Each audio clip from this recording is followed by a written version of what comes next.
Everybody say, praise the Lord.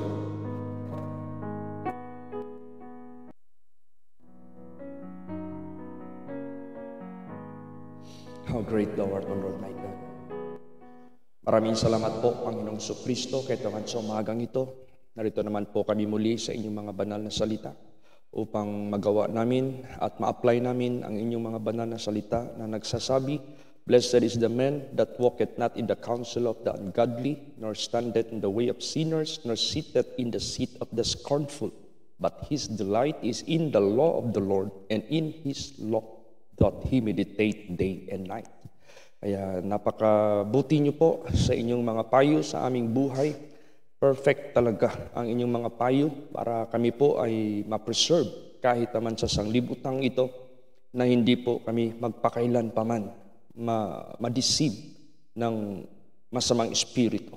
Kaya Lord Jesus, patuloy po kayo sa pagbigay ng inyong mga banal na salita. Ayon po sa inyong mga banal na salita, the law of the Lord is perfect, converting the soul. Kaya pagpalain niyo po ang aming devotional sa magang ito. Surround us with your angels, cover us with your precious blood, so that no evil can harm us nor can disturb us. Patuloy niyo pong abutin ang inyong mga anak sa inyong mga mensahe dito po sa loob ng sanctuaryo, sa buong Pilipinas at sa buong mundo, saan man po naroroon ang inyong mga anak na patuloy na sumusubaybay sa inyong mga banal na salita.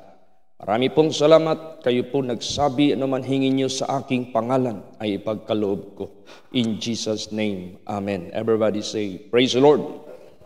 Please be seated.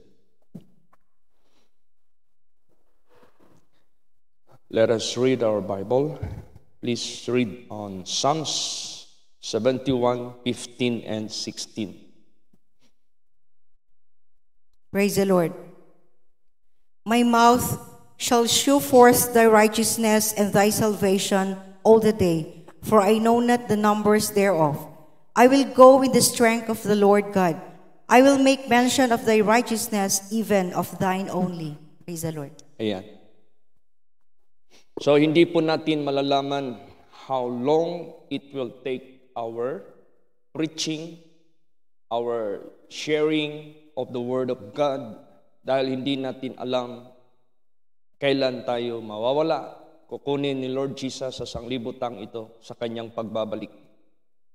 Subalit siguraduhin lamang natin, if ever we share the message of salvation of our God, it got to be His own righteousness. Not our own righteousnesses, but it got to be His or God's righteousness.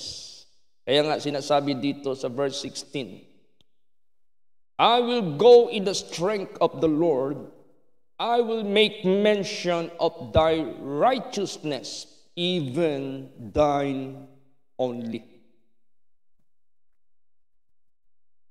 So itong gospel ng ating Panginoong Diyos that we are going to preach, even His only righteousness, this is the way of salvation. Para ang tao makapasok sa kaharian ng Diyos. And God permitted us to preach His gospel of His kingdom until the end. Pakibasa po sa Matthew 24:14. Praise the Lord. And this gospel of the kingdom shall be preached in all the world for a witness unto all nations, and then shall the end come. Yes. His gospel of the kingdom shall be preached in all the world for a witness unto all nations, and then shall the end come. Satan cannot prevent this. Satan cannot cover this. Satan cannot stop this. Because what it is being said by the mouth of our Lord Jesus Christ, and what is written, this surely come to pass.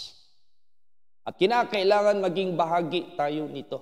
We should be part of it. Kailangan tayo ang kasama tayo dito sa pag-proclaim, sa pag-preach ng kanyang gospel.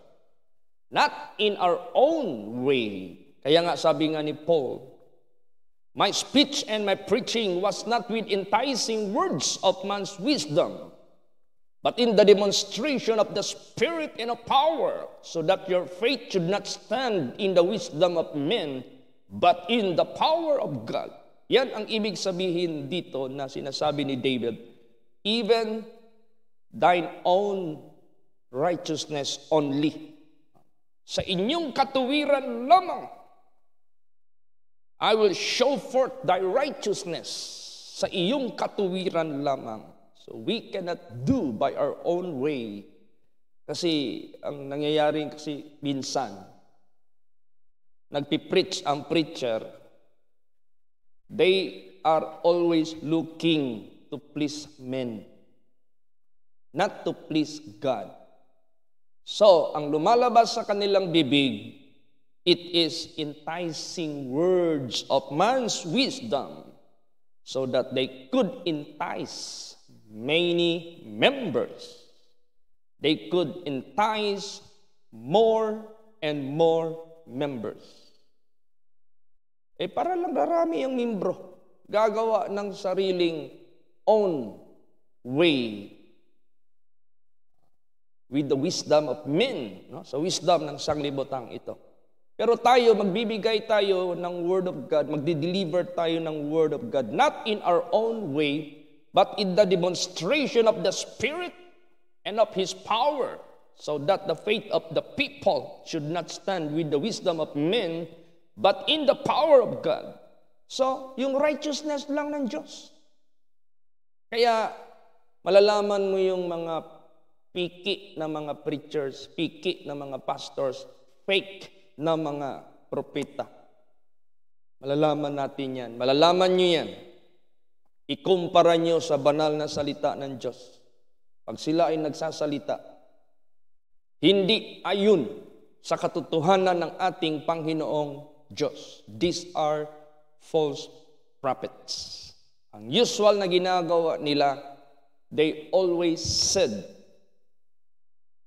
giving an assurance of salvation even without the righteousness of God.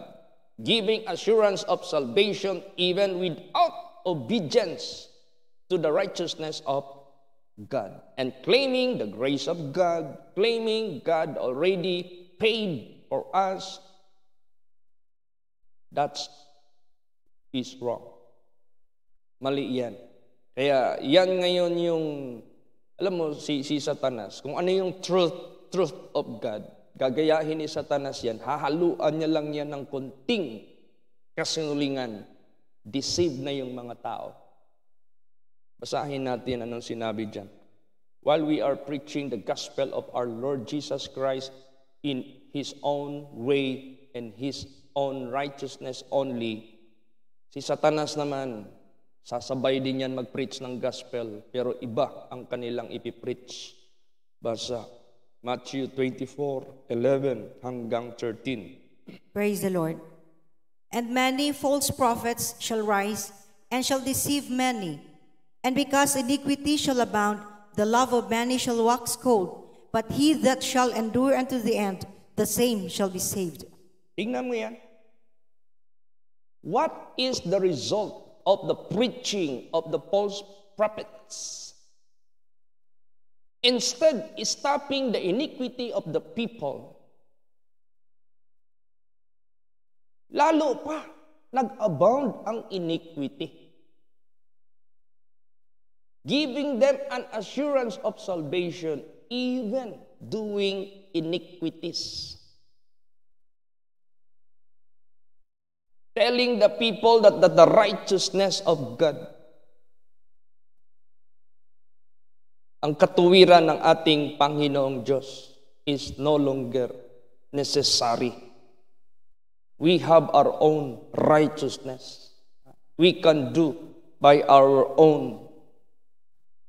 God given us the so-called opportunity. Yung mga tinitwist yung katotohanan ng ating Panginoong Diyos when in fact, you cannot make your own righteousness.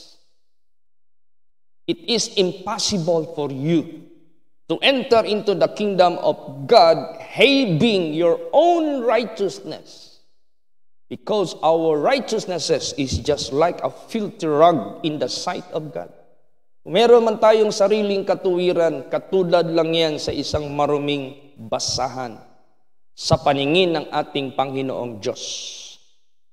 Kaya, therefore, anong sinabi ni Paul doon sa mga Israelites? Ano ang nakita niya sa mga Israelites? Ganon din ang nakikita natin ngayon sa sanglibutang ito. The same situation. Ano yun? Basahin natin. Romans 10:1 hanggang 3. Praise the Lord. Brethren, my heart's desire and prayer to God for Israel is that they might be saved. For I bear them record that they have a zeal of God, but not according to knowledge. For they, being ignorant of God's righteousness, and going about to establish their own righteousness, have not submitted themselves unto the righteousness of God. You see? Useless yan. Even though you have the zeal of God, even though you are fiery, even you are zealous serving God, but not according to His righteousness. But it is just according to your own righteousness that is useless in the eyes of God. But rather, you must submit yourself in His righteousness. That's why sinabi dyan, not our will be done. Not our own righteousness should be done. But let His own will, let His will be done. Let His own righteousness be done. Yun ang mangyari, yun ang dapat matupad sa buhay natin. Kaya Paul said, I bear them record that they have the zeal of God, but not according to the knowledge. Which is knowledge, the Bible, the Holy Scripture. Because they are about to establish their own righteousness and are not submit to God's righteousness. That is useless. Hindi yan makapasa. Kaya nga yung sabi ni Lord Jesus Christ, many will say unto me that day, Lord, Lord, I've been serving you. I cast out demons in your name. I heal the sick in your name. I preach your gospel in your name. Then Jesus said, I do not know you, you workers of iniquity. You depart from me. Because these are the people who believe the false preaching of the false prophets, establishing their own righteousness, not submitting themselves to God's righteousness. Kaya, ganun. Hindi pwede na, alam mo, itong righteousness of God, this could be done by faith. Not faith without work. Faith meaning to say you are letting Christ Jesus live in you. And let Jesus Christ do the righteousness of God in your body. Let's read Romans 1:17. Praise the Lord. For therein is the righteousness of God revealed from faith to faith, as it is written, the just shall live by faith. Yes, you cannot perform the righteousness of God without Jesus. And you cannot let Jesus work in your life, in your body, without faith. Because this only could be done by faith. Because this is spiritual.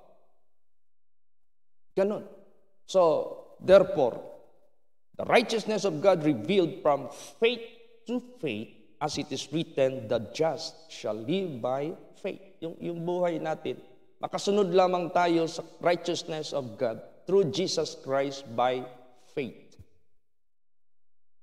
At maging kapaki-pakinabang lang yan if we do it from faith to faith. Kumbaga pa, you have started it, then you have to continue the same what you have done for the first one until the end. You have started by faith. You have accomplished the righteousness of God by faith because you let Jesus Christ lives in you. And gagawin mo yan until the end by faith. Yan ang magiging katuwiran ng ating Panginoong Diyos. Obedience to God. Submission to God. Praise the Lord. Hindi kayo gagawa tayo ng sariling righteousness natin. Hindi yan pwede. Kaya yung mga Israelites, ginawa nila yung batas not by faith, not by Jesus Christ. Kapag sinabing by faith, by Jesus Christ. Kapag sinabing by faith, by the Holy Spirit. Pag sinabing by faith, by the power of God. Pag sinabing by faith, by the wisdom of God.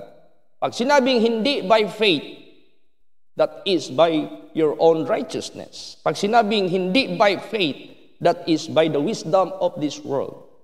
That is unprofitable. Hindi yan maging kapakipakinabang para ikaw maligtas sa iyong buhay. Tingnan mo yung mga Israelites, they were stumbled by the law because they did it not by faith, but by their own way. Basahin natin yan. Romans 9:31 and 32. Praise the Lord. But Israel, which followed after the law of righteousness, has not attained to the law of righteousness. Wherefore, because they sought it not by faith, but as it were by the works of the law, for they stumbled at the stumbling stone. You see, Israel, which followed after the law of righteousness, had not attained to the law of righteousness. Ang Israel, sumunod sila sa law of righteousness. Pero hindi man lang magpakilan pa man na naangkin nila yung righteousness. Why? Wherefore?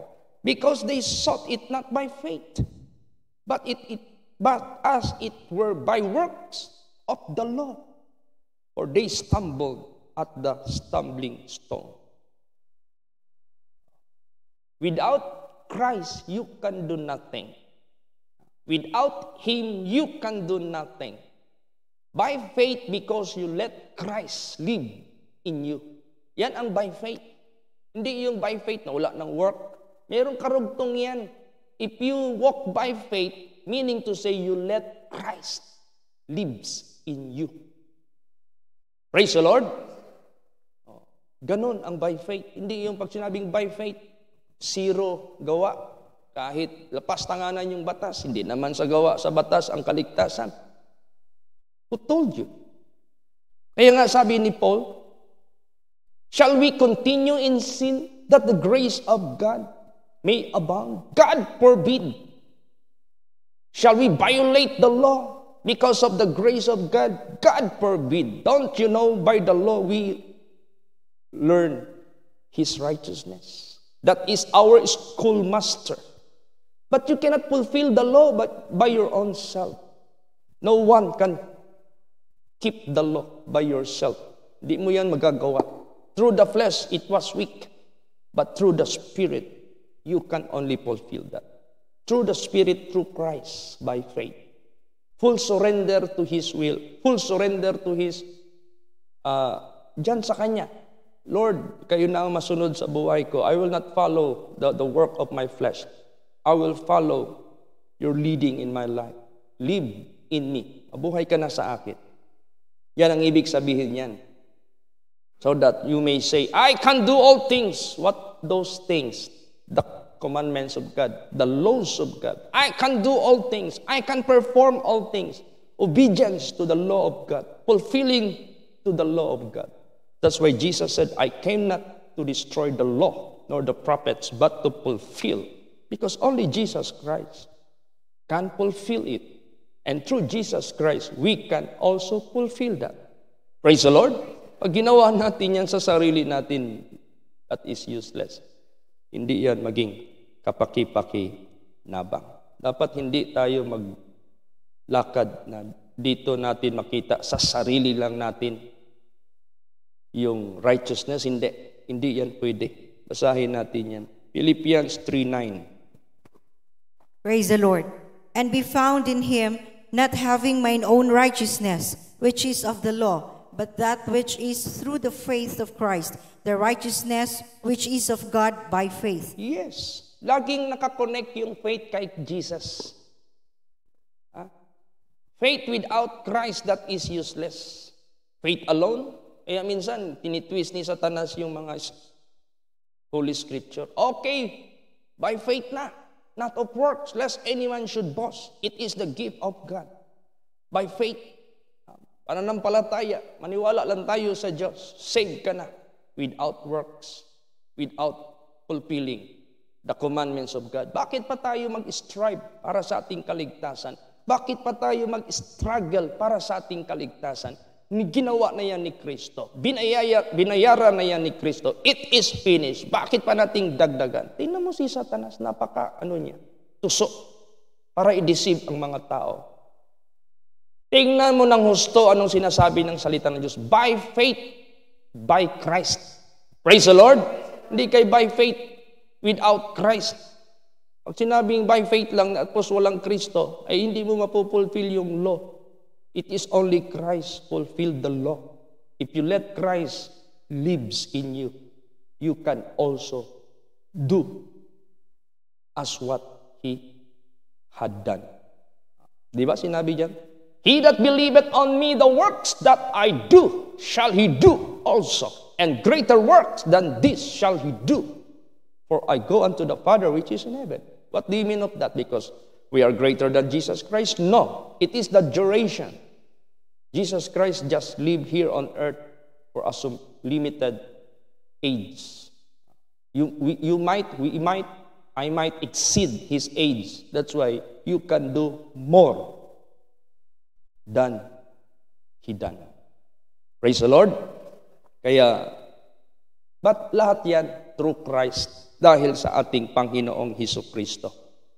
Kaya, we must always understand what the Scripture is telling us.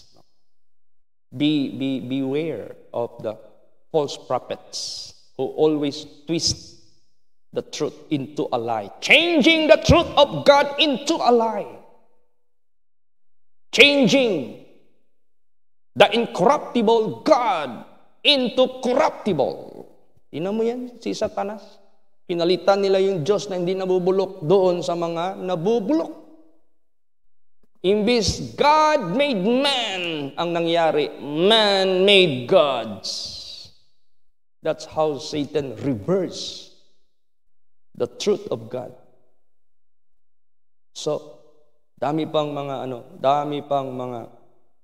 kalukuhan na ginagawa ang masamang espiritu. Kaya nga, ang mga tao confused na confused. Kaya makinig ka lagi sa banal na salita ng Diyos. Praise the Lord. Listen well to the Word of God. So anong dapat natin gawin para magawa natin ang kanyang righteousness? Basa. Galatians 2:20. Praise the Lord. I am crucified with Christ. Nevertheless, I live, yet not I, but Christ liveth in me. And the life which I now live in the flesh, I live by the faith of the Son of God, who loved me and gave Himself for me. Sa pikas. Kana. All right. Sorry. Kasi tinatakpan lang yung pumasok na sunlight. Okay na. Thank you. Praise the Lord. I am crucified with Christ. Meaning to say, you are surrendering your body, sinful body, to Christ and put it into death with Him at the cross. I am crucified with Christ, nevertheless I live. Yes, you live, but no longer the former one, no longer the fleshly one, no longer the self-willed one. Nevertheless I live, yet not I, but Christ liveth in me. It is Christ that lives in you. It is Christ that working in you, both to will and to do His good pleasure. But Christ liveth in me, and now the life which I now live in the flesh, I live by the faith of the Son of God. This is now the faith of the Son of God, who loves me and gave Himself for me. Praise the Lord. So we cannot do our own righteousnesses. But it got to be God's righteousness through Jesus Christ. Si Lord Jesus Christ lang. Kaya may panaginip na sinabi sa akin kagabi na meron daw malaking barko dumaan dito sa Pilipinas. At maraming mga tao na nakaputi na may hawak ng Bible. Yung iba nakasakay na sa barko. Yung ibang nakaputi, hindi pa nakasakay. Kaso, merong nagdadala ng Bible na nakaputi, meron namang hawak sigarilyo ang kamay. Meron ding babae nakapalda na puti, sa loob merong pantalon. Merong nakaputi, puno naman ng mga make-ups at mga alahas yung katawan. Merong mga nakaputi, puno naman ang katawan ng mga tattoos. Merong mga nakaputi, pero laging hawak ang cellphone kung anong pinaglalaro-laruan dyan na mga worldliness and ungodliness. So, meaning to say, di ba sinabi ko na yan sa inyo, not all churchgoers are Christians until you prove it that you are faithful and obedient to His commandments. Ngayon ang nangyari, nakita na siyang mga anak ng Diyos nakasakay doon. Si Pastor Tom, nagsabi sa barko, hintuan mo muna ang barko kasi meron pang hindi pa nakasakay. Buksan mo yung pinto ng barko para makasakay sila. Sabi daw ng doon, Pastor, hindi kami ang nagsara sa pintuan. Hindi namin kayang buksan. Pastor, hindi namin mapatay yung makina. Merong isa na nagpaandar na hindi namin kayang labagin ang kanyang gusto. Tapos yun namang misis ko, iyak daw ng iyak. Pero nakasakay siya. Meron siyang nakitang isa na hindi nakasakay sa kanyang mga anak. Nandoon sa malayo. At nandyan yung kanyang kamunduhan. Wala, hindi nakikinig. Laging hawak ng cellphone. Daming naiwan, mas madaming naiwan kaysa nakasakay. Tapos sumigaw daw ako doon sa mga tao na naiwan. Binigyan ko na kayo ng warnings. Ayaw nyo kasing makinig.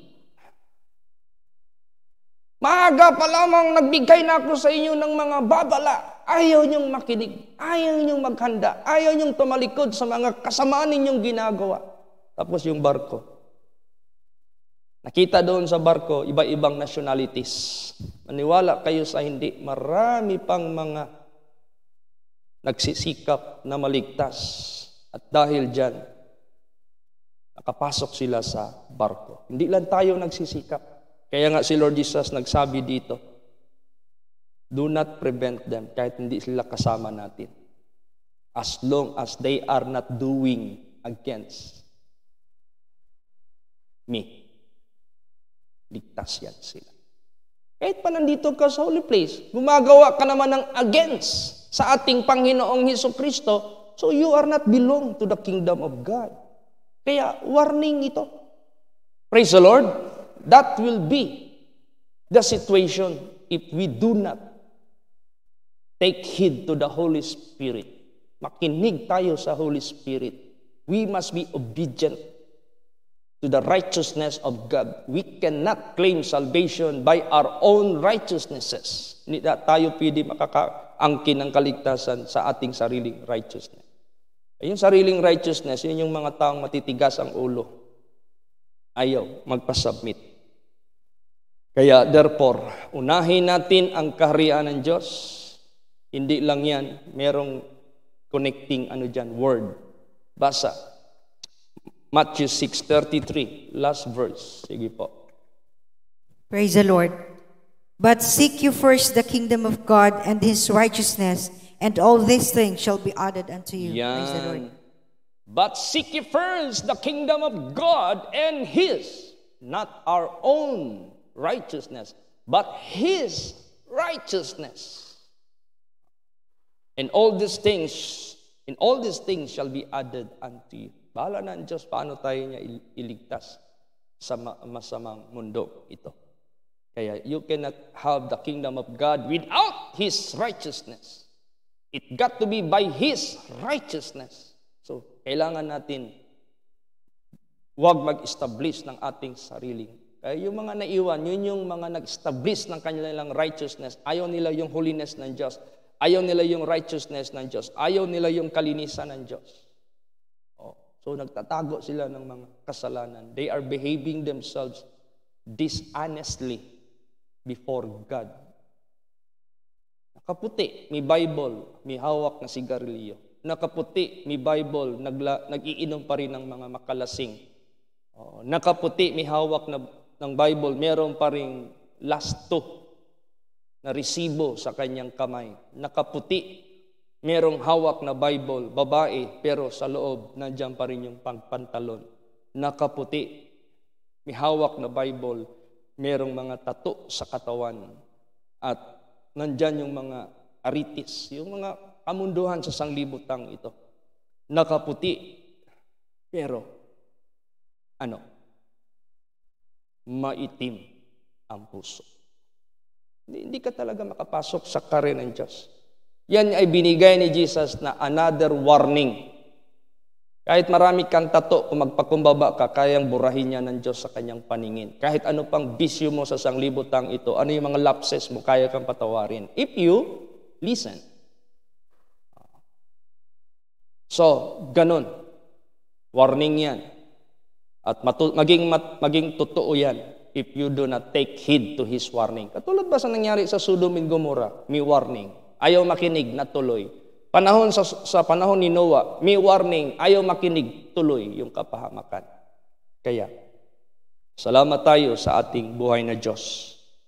Let us declare His righteousness and His own righteousness only. Yan ang totoo. Kaya tayo ay magpakumbaba, magsunod, magpasakop sa kanyang katuwiran by the Spirit of Christ. Do it by faith. Praise the Lord! Magsitayo po ang lahat. Hallelujah. Let us all pray. Magsidalangin po ang bawat isa. How great Thou art. Maraming salamat po, Panginoong Hesukristo. Gusto niyo po ang inyong mga anak maging deeper and deeper in spiritual understanding. Ayon po sa inyong mga banal na salita, be steadfast and movable, always abounding in the works of the Lord, not in our own way, not in our own works, but in the works of the Lord. For as much as we know that our labor is not in vain in the Lord. Marami pong salamat. Redeem the time because the days are getting evil. Kaya, Lord, tulungan niyo po ang mga hindi handa na sila po'y gumising na sa kanilang pag-isi-isi, pagtutulog sa paggawa ng kasalanan. At kami rin, Lord Jesus, hayag niyo po at walang natatago sa inyo. Tulungan niyo rin po kami na makapag-endure hanggang sa wakas. Because iniquity is now abounding, and because of that, the love of many shall wax cold. But he that shall endure unto the end, this same shall be saved. Kaya, in spite sa mga pangyayari ngayon sa mundong ito, we should be, O Lord of God, steadfast, unmovable, para kami makapagpatuloy hanggang sa wakas, sa pagpapasakop sa inyong katuwiran. Kaya tulungan niyo po ang lahat ng mga anak ninyo dito man sa sanctuaryo at doon man sa mga nag-join sa live po namin. Tulungan niyo po sila na maging deeper sila sa spirituality para anuman ang mga tukso at mga pangyayari sa sanglibutang ito ay wag nang ma-deceive ang sino man, hindi ang bawat isa nandyan na, settled and founded, O Lord, upon the strongest foundation, which is no other than the rock, and that is you, Lord Jesus. Maraming salamat sa umagang ito. Pagpalain niyo po lahat ng aming gawain Pagpalain niyo po ang lahat naming tinutungo. Patuloy po kayo sa pag-sustain, pag-preserve sa amin lahat, physically, above all, spiritually, and mentally. Balutin niyo po kami lagi ng inyong banal na dugo upang walang masamang espiritu na makapagdistorbo. Ma-preserve yung sanctification, ma-preserve yung holiness, yung righteousness ninyo na inyo pong in-establish sa aming buhay. Thank you for all these things. You bless all the work of the ministry, bless all churches, bless all individuals of your people, and save more, O Lord, O God, souls. Magligtas pa kayo ng marami pang kaluluwa. And bless the work of the ministry that your gospel will be preached unto the whole world as a witness unto all nations before the end shall come. Thank you, Lord, for answering my prayer. Kayo po nagsabi naman hingin niyo sa aking pangalan ay ipagkaloob ko. In Jesus' name, Amen. Everybody say, praise the Lord. God bless. Praise the Lord.